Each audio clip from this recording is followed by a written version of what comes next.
नमस्ते देवदेवेश शङ्खचक्रगदाधर भक्ते चोवात्तरूपाय परमात्मन्नमोऽस्तु ते।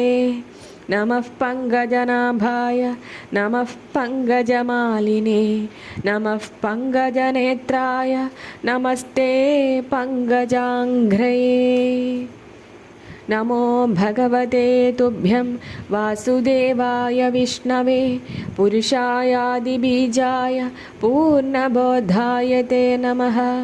अजाय जनयित्रेस्य ब्रह्मणे नन्दशक्तये परावरात्मन् भूतात्मन् परमात्मन् नमोऽस्तु ते।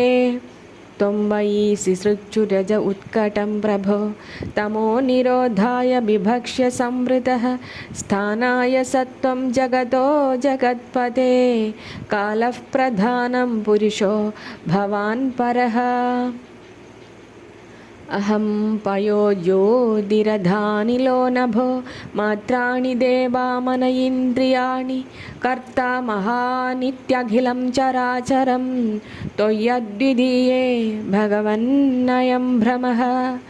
तस्यात्मजोऽयं तव पादपङ्कजं भीदः प्रपन्नात्तिहरो बसादिदः तत्पालयैनं गुरुहस्तपङ्कजम् शिरस्य मुक्ष्याखिलकल्मषापहम्।